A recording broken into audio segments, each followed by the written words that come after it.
That's there, because we're just going to visit. So I'm Dusty Williams, and I need you to give me your name and your spell it for me, if you would. My name is George Sisneros. I live in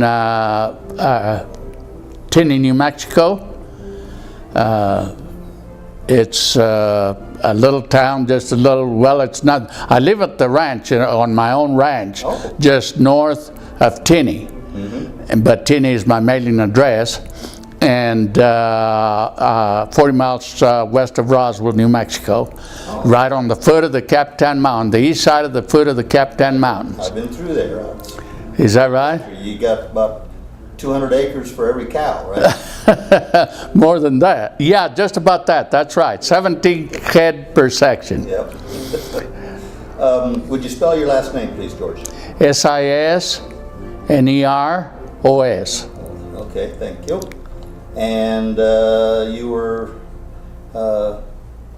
could you go ahead and state your units again?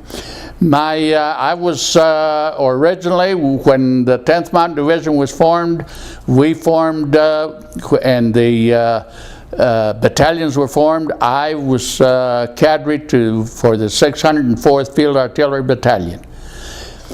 And in Camp Carson, Colorado.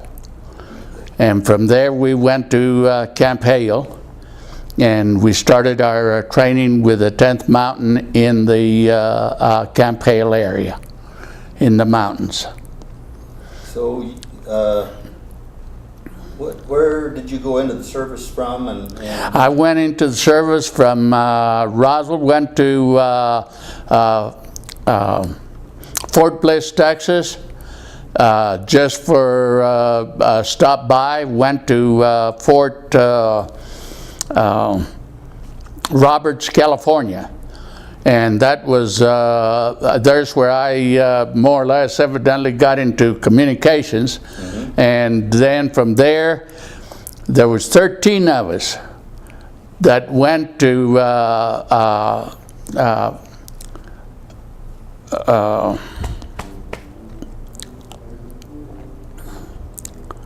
Washington. Oh, Fort Lewis? Fort Lewis, Washington. Yeah. To the Mule Pack. We were the first 13 recruits to the Mule Pack outfit at Fort Lewis. And it was with the 98th Field Artillery Battalion, a regular Army outfit from Panama that had come, and they were stationed there at Fort Lewis, and we were the first 13 recruits into the Mule Pack. Oh, okay. What There. year was that? That was in 41. 41. Okay, so what was the communication stuff like back in 41? In 41, it was just tuck and go with a semaphore. Semaphore. Yeah, and it was it was not really up to date as to what is going on today. So you guys probably initiated a lot of that equipment. A lot of it. That's where they usually learned. That's where inventions come from. Is people making things do, and starting the walkie-talkie. And from there on to just the regular communications that we may do with with a crank in order to get signals out. Yeah.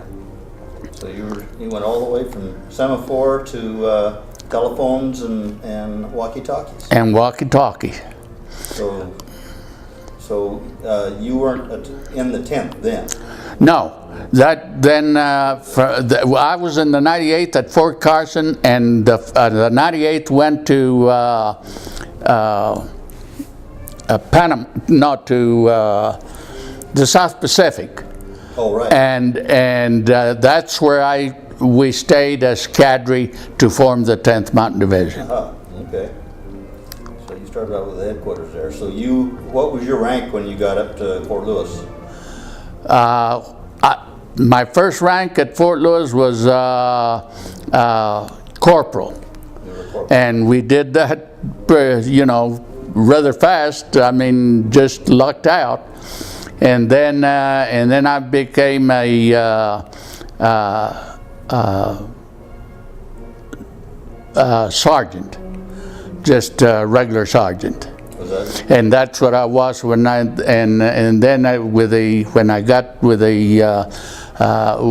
got on cadre and thing, I was promoted to staff sergeant. All right. So from Fort Lewis, then you went to Hale? From Fort Lewis, we went to Fort Carson. Oh, that's right, Fort Carson. A week after we left, after we left Fort Lewis, the 98th moved to Fort Carson. Mm-hmm. Within a week's time, from the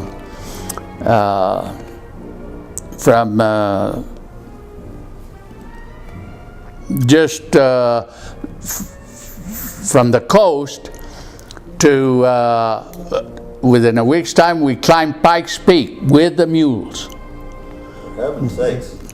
14,110 feet. I can tell you, I've walked it. There were a lot of people short of breath. We scattered a lot of young men. I can imagine. That's incredible. Okay, so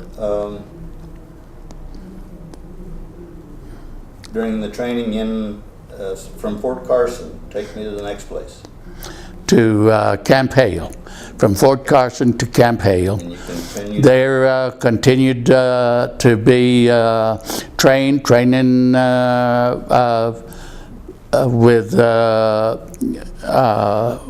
in support of the 85th, and I furnished radio man to the forward observers so that they could relay their targets back to the gun batteries so that they could fire at the targets.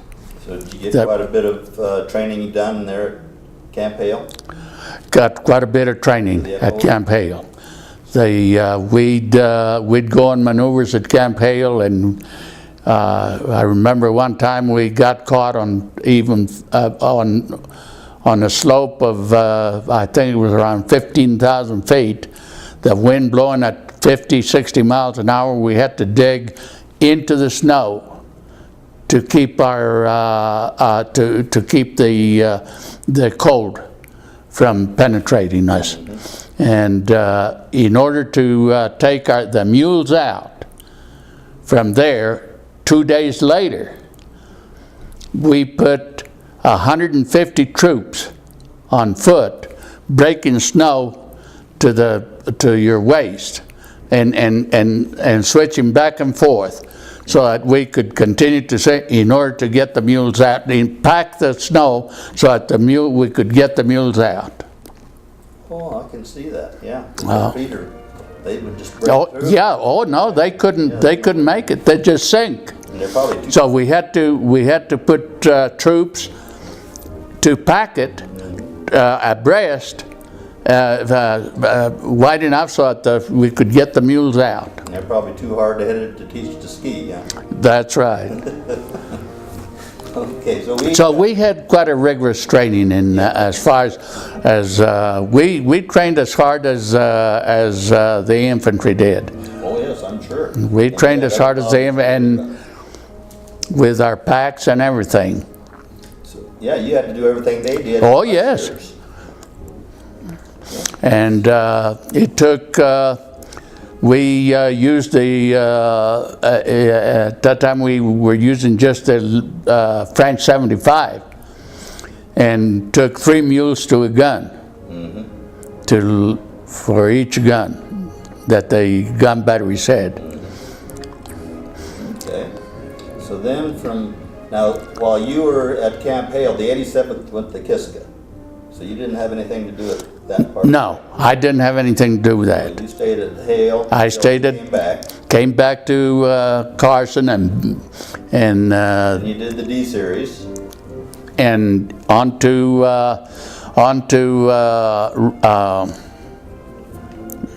Robert, Texas. yeah. What's I've it? lost them too. Fort, no, Camp Swift. Swift. Camp Swift, Texas. We went to Camp Swift, Texas, from the mountains to the prairie, and So then you had a whole new set of problems. a new set of training. Then from there we loaded up and went to Newport News, Virginia, where we sailed to and landed in Naples. So what did you do while you were on ship? Did you practice others? Well, we were on ship. We just didn't have too much to do, really. Just once in a while we'd have a little training. Did you have any Sessions. of your original equipment? Did you take your equipment with you, or were they going to give you new equipment when you got to Italy? No, we took our own personal equipment from here. You had all your radio gear that you Radio gear and everything we needed to go on. Okay. So then you landed in Naples, and how did you get up? Landed in Naples, and from there, at that time, our mules, we transferred the mules to the Italian Paisan Army. And they furnished us with supplies. But we were, by then they gave us trucks. And so that's the way we transported. And from Naples, we went to the Florence, and from Florence on up to the mountain. And we're still snow at the time that we got to the mountains there, to the Apennines. At that time, I think that when we got there, that we delayed there for about 2 weeks, and because they had tried to take the high country, and they hadn't succeeded. And when we went in, that the 10th went in, they didn't think that we were going to do it. And so that when General Hayes said, we're going to go, we're going to move, we're going to take it. And Can-do outfit. and up we went, and we blasted the heck out of them with planes, then with heavy artillery, and then we jumped off, and we moved, and we started moving, and we were getting them out already, and when we almost were at the top of River Ridge, they stopped us there, and for a month, because the rest of the sector wasn't ready. They didn't think we were going to move, and by golly, we moved. The 10th moved, and but then they let us wait until the rest of them were ready. On the second jump off is when we had the casualties. Yeah. We had a lot of casualties, but we took them. Once we got them going, we went into Mount Belvedere, took that, went to Mount Roja, I believe. There's where Captain Devens, myself, and a sergeant from C Battery. There was a company of infantry from the 85th that had been cut off, and they were in no man's land. They were really down, and no communication. We couldn't get. So Captain Devens, myself, and Sergeant Karlorisk from C Battery laid that wire all that night, all the next day, until we were able to get enough fire in there to get those troops out. Incredible. You guys get a citation? Yes, we did. Get the cap- I got the silver, I got the Bronze Star, the sergeant got the Bronze Star, Captain Devons got the Silver Star. We went and it was quite and fortunately, by God's will, we didn't get hit. We were getting tree bursts from the 88s, and you could hear the shrapnel falling just like hail, and neither one of us got hit. We were That's pretty incredible. pretty So incredible. Were you in on running the stuff for like the tram and that sort of thing to get communications up and down off the ridges? Yes, we had the radios, and then we had also that we had to take over to where the infantry was and relay back so that and contact our forward observers so that they could direct fire in order to get the troops out.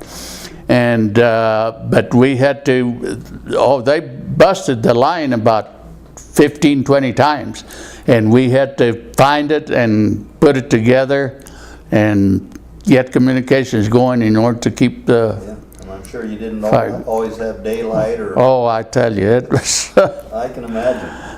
and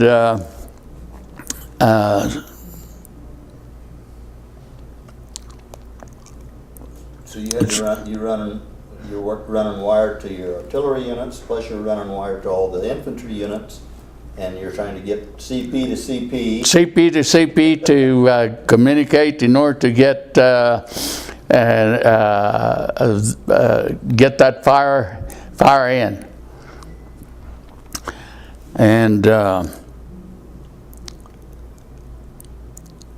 actually, in that same episode, actually an infantryman, sergeant from the 85th, we were going to go over a little saddle in the mountain. He says, "No, you have better go around, laying that wire."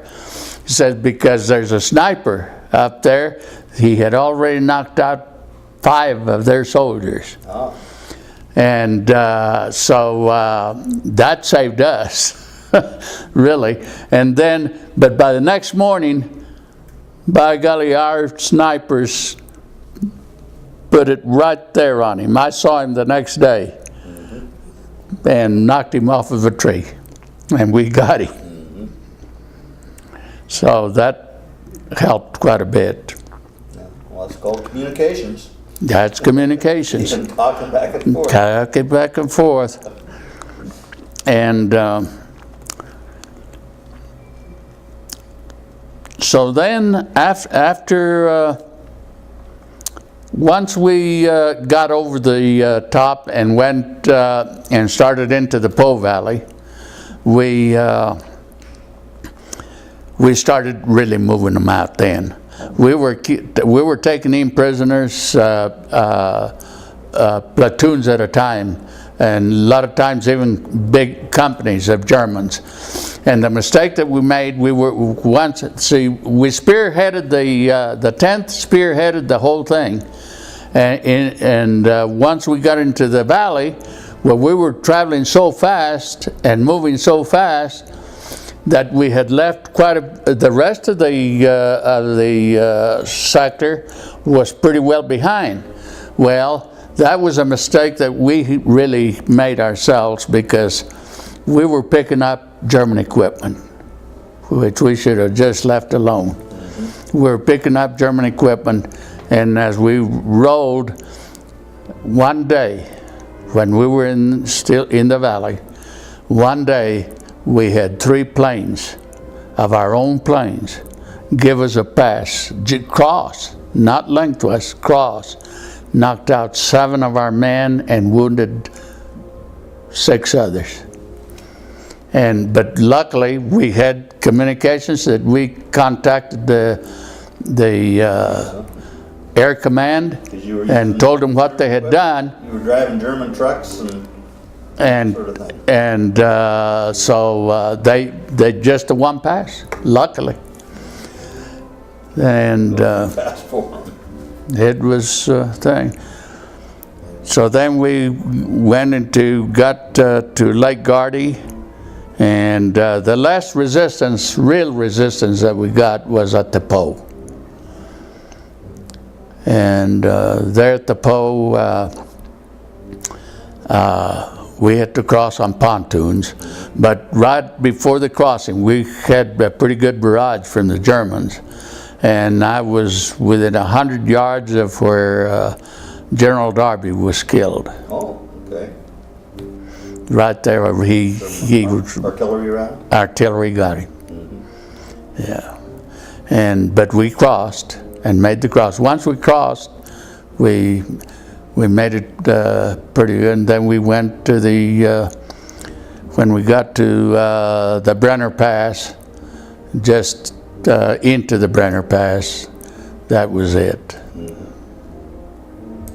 They gave up. So did you,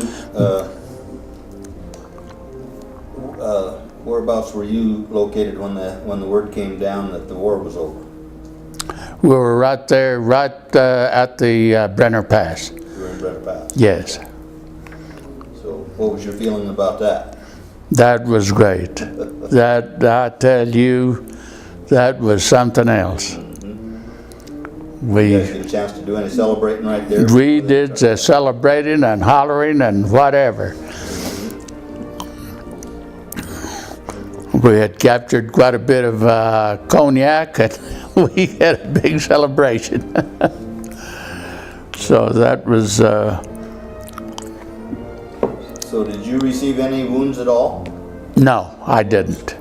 I was very fortunate. God was with me. The captain and the other sergeant that got the stars? No. They were okay too? They were okay too. What was your... Captain Devons came. He had his dad had a car dealership, and then he went, he was in Houston, and he died fairly young.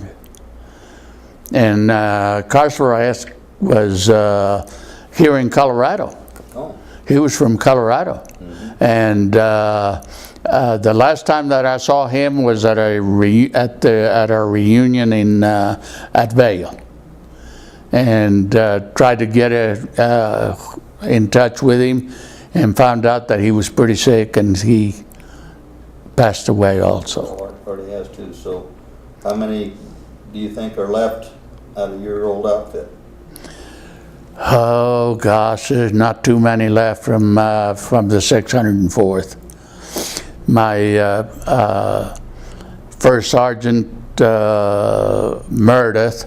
Warren Meredith, passed away 2 years ago, and he went to Officers Candidate School and became an officer during the while we were in Italy, and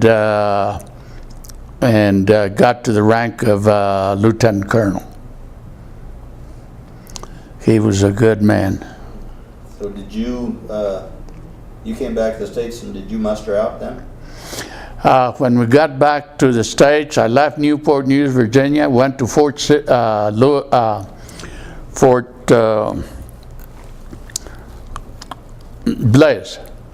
Bliss, and say, we were supposed to go straight to Japan, but General Hayes said no way. He said, these guys did a terrific job. We will go to Japan, but we're going to go by the States for 30 days. So we got here, I went to Fort Bliss, got my 30 days, went back.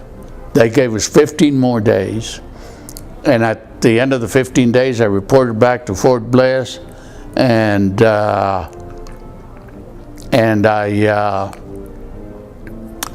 mustered out. I hadn't had a furlough in 4.5 years. So I had enough points, and I didn't even go back to my outfit. I got out at Fort Bliss. That was, and the war was over. And the war was over, yeah. Okay, well, we got plenty of time left here. Can you give me some memorable experiences like either at Hale or Lewis or with the mules? Or? At Camp Hale, a good little story on Camp Hale. We were coming from maneuvers one night, at night we were coming. And there's this little town called Pando, just a little ways from Camp Hale. And that was a WAC station, or training station. Mm-hmm. And but we were coming from maneuvers, and it was at night, and we were coming over the overpass of the railroad track on the pavement on the highway, and the dadgum train didn't come by, and just as it came under the bridge and out on the other side, they blew that whistle, and the smoke came out, and the mules took off. Oh dear. I mean, they scattered equipment all the way to the barn, and all you could see was the sparks flying on from the horseshoe, from the mule shoes as they were hitting the pavement. But no, I told the guys, I said, turn them loose. I said, you can't hold them. Heck, they'd drag them or stomp them. Get hurt, yeah, get hurt. So I said, turn it, let them go. And shoot, next morning we had equipment scattered all over the highway from there to the barracks. It wasn't too far, it was about 3/4 of a mile before we were at the barracks. And that was one experience. Another experience was we used to go to Leadville, and on passes, and some of the civilians there and stuff, and we'd get into it, and boy, they put us on a run one night. So we landed at camp, back to camp, and I've got, I don't know whether you have you heard the Pack Artillery song? I can't remember if I have. I don't know if it's been sung. You know the words? Yes. 1 minute. Let me sing it for you. It's only 3 verses. Oh, okay. We're the Pando Pack Artillery, we are rough and tough as hell, but we shiver in our mountain boots at a yell from David Hale. From the Legion halls in Leadville to the Whack Shack in Pando, we're the roughest, toughest 604. We're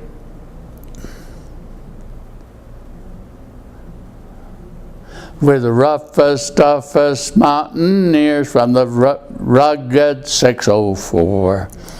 If the Germans or the Japanese ever land upon our shores, we will throw away our skis and boots and we'll shoot the hills no more.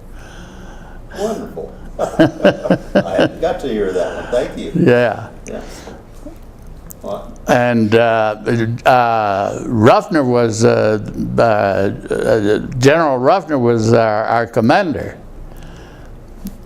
So did you write it? So he was a tough old boots. That's why I guess we'd shiver in our mountain boots. Yeah. And let me see.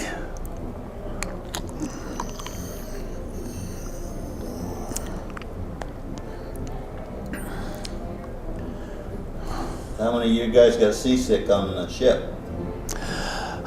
Quite a few. Quite a few. Because we were zigzagging, going, and quite a few got sick. And I was sick from supper time. I went through the line and it hit me, and I didn't even touch it. I was sick that night, and I got over it by the next morning. But some of those kids, I mean, some of those guys were sick for 2-3 days. It was a son of a gun. Coming back, we were loaded. We were loaded to the deck. And I was acting first sergeant then. And we hit a storm before we got into Newport News, Virginia. And it was rough. Well, we had to get our men down below. Just crowded as we were, we had to get them down below because that water was, it just mountains of water. But we made it, and I learned later that the ship's rudder had been bent on coming in. But we made it fine. Wow. So, quite an experience and quite a thing that we'll never forget. The 10th Mountain Division is, I believe, one of the most elite divisions in the country. It is. That has been. And it has continued, and they staying together is what made it so great. Yeah, that's I get this with this. Every interview is how proud every man is to have served with the 10th and with each other, and what that means to each other.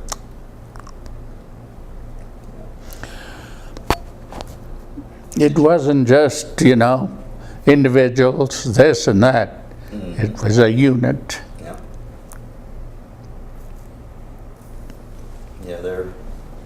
My dad always said it was, everybody was a warrior and they were all brothers. So That's right. Brotherhood of warriors. One of the best. While you were in Italy, how did you feel about the Italian people, and how did the Italian people feel about you? The Italian people were all right. They you had a few that were kind of thing about us, but as a whole, they received us very well. They asked us into their homes. They were all for us. I was in the town of Milan where Mussolini was hung upside down and thing, but the people were very nice everywhere we went. I had the opportunity right after the war ended that Captain Devens made possible.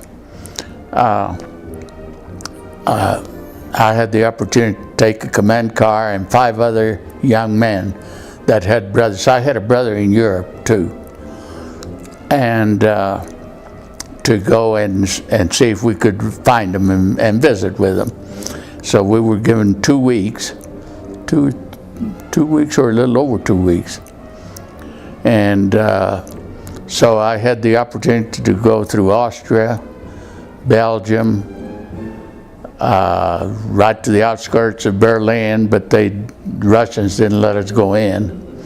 And then we went to Holland and France, and then we topped the most beautiful sight you ever want to see, the 4 corners at the top of France, Germany, Switzerland, and Austria.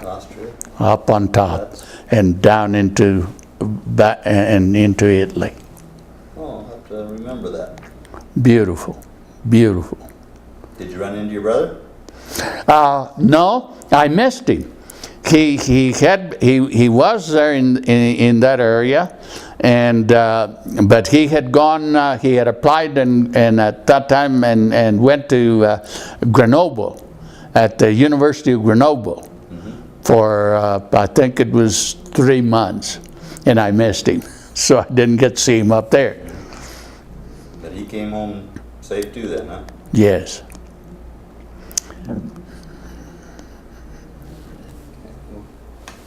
I can't see too many things else that you didn't cover. You do an incredible job.